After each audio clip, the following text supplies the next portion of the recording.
now I would like to invite Ani to join our conversation and start our topic about overview of Indian startup ecosystem. Ani, good afternoon. If you can join us and introduce yourself. Hey, fantastic. Good afternoon, Slava. My name is Ani Kaprekar. I'm Mumbai-born, Manchester-based tech influencer. I'm co-founder of Tech India Advocates, which is collaborating with this fantastic initiative. Tech India Advocates is a not-for-profit that champions New India tech into the Western world.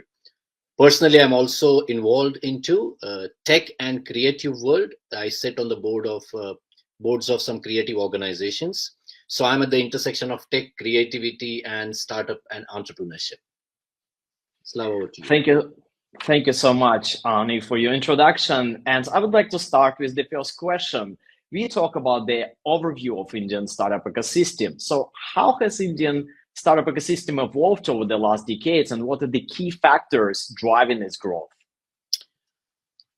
Since you say last decade, let me start with about 2014. So, see, India has gone from a safe job mindset to bold bets mindset.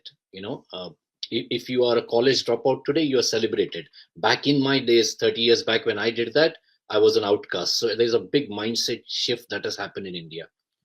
Back in 2014, there were, I think, around 30,000 registered startups.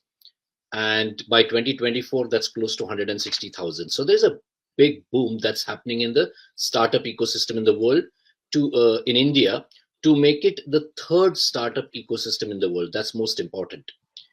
Now, what are some of the factors that are contributing to it, you ask me? I think the foundational has to be the stable democracy. You always need a foundation of stable government, stable democracy for any new thing to thrive. So that's been the foundational layer.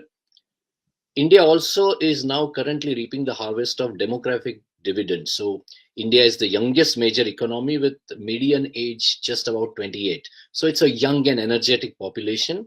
It is digitally native and they're creating a lot of energy.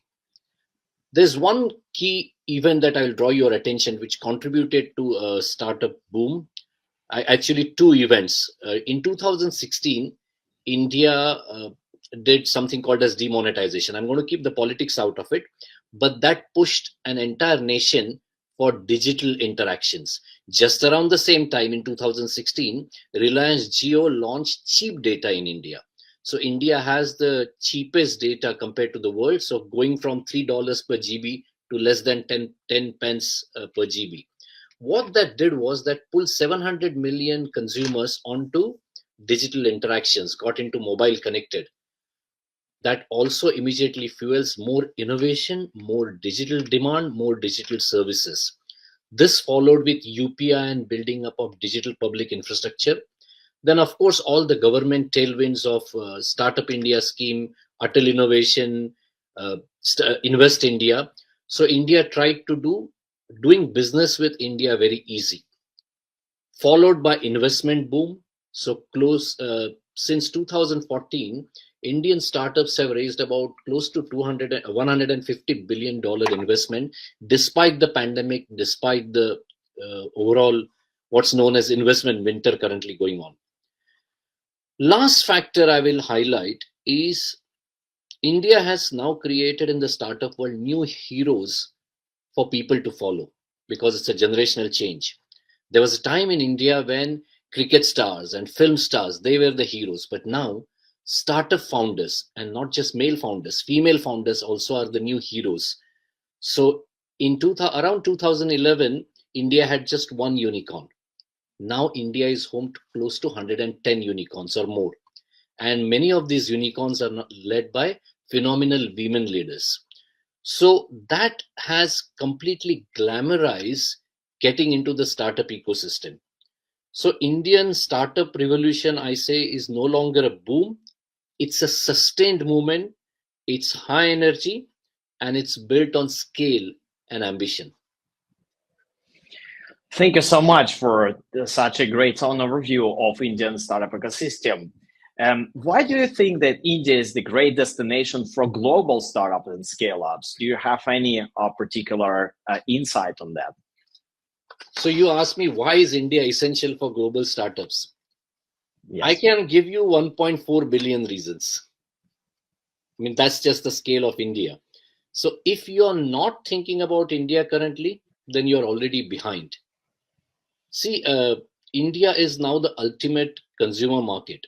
It is not just the fastest growing economy, it is a very digital savvy society. So if you're not launching your product, if you're not scaling or reaching India, you're going to be far left behind. India also has three biggest advantage as it offers this growing economy: democracy, diversity, and demography.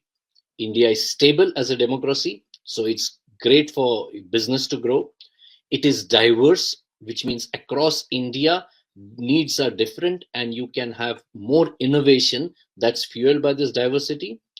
And I already spoke about the demography. The nation is young, not just in its own formation of 75 years, but the population. More than 65% of Indian population is in the 30 to 40 age group. So it is very digital savvy, digital native. India is also world's talent factory. So if you're looking for talent, India produces close to 5 million STEM graduates every year, let alone 1 million engineering graduates. So you're never short of talent. And also the cost effective scaling. So India offers a great advantage over, let's say, something like Silicon Valley, which is sort of the breeding ground for innovation. India offers the scaling advantage. So if you are a global startup that's looking to go in India and not yet done, I would say your time is now. Very interesting, and definitely, it's a great place, as you mentioned, for global startups and scale-ups to consider. Do you have any specification of sectors with the Indian startup space present the most promising opportunities for global tech entrepreneurs? There are many I could speak of, but let me sort of first give a sage advice, if I may, to anyone looking to get into India. See, when if you are an entrepreneur trying to get into India, my recommendation is do not just follow trends, follow the problem. Because if you follow the problem, you create great opportunity for innovation, you create opportunity for scaling, which you can then take globally. And that's been the story of success in India.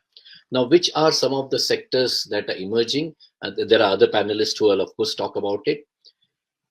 Uh, to start with, fintech is always popular, but in fintech, I would say the digital payments part is done. India has solved that problem with UPI, Aadhaar, getting everyone connected and doing digital payments on mobile.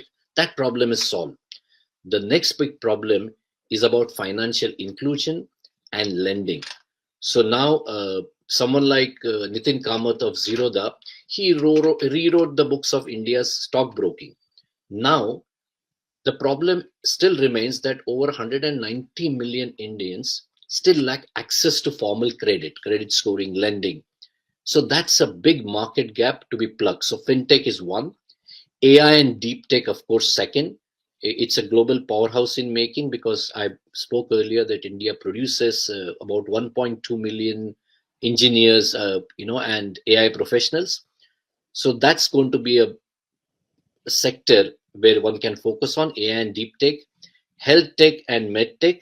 India is a country of 1.4 billion population with one doctor per every 1500 people. So health solutions are not going to grow unless they combine with tech. So health tech and med tech is next area. EV and clean energy, but I will leave you to one of my more expert panelists, Prerna, to speak about EV and energy. She's expert in that. There's localization and vernacular tech. We often forget that India may be one country, but it's more like a continent masquerading as a country. There are 30 nations living within one India. And English may be a common language, but India also has 22 official languages. So anything that allows localization, vernacular technology, even in AI, that's going to be a hot thing in the coming years. Lastly, one industry that I'm personally passionate about, being an artist and connected to the creative world, is India's booming creator economy. So India's soft power is on the rise. India has millions of creators. There are new dubbing and voiceover startups coming up. India loves to consume content. I would say that if content is the king, India is an empire. So creative tech is another area to look at. I'll stop now. Thank you so much for your answer. And you mentioned about this two official languages. And if you look in the wider perspective of the cultural context, there are so many things maybe the global entrepreneurs should learn and be aware of. So, what are the cultural or business practices you would recommend to international entrepreneurs to be aware of or to know before going into the Indian startup ecosystem? Sure. One interesting line or anecdote that I always share when I talk about India, because a lot of people they think that they know India, and a lot of Westerners also they understand India. My statement is this: everything that you've heard about India is true, and quite the opposite is also true. So when you're getting into Indian market, one has to be ready for contradictions. The faster and the sooner you learn to embrace contradictions, your chances of success increase. Now, I spoke that India has about 22 languages distributed across 28 states, a billion different consumers, and different behaviors. In India, the cultural insights that would matter are the trust and emotional quotient is greater than term sheets.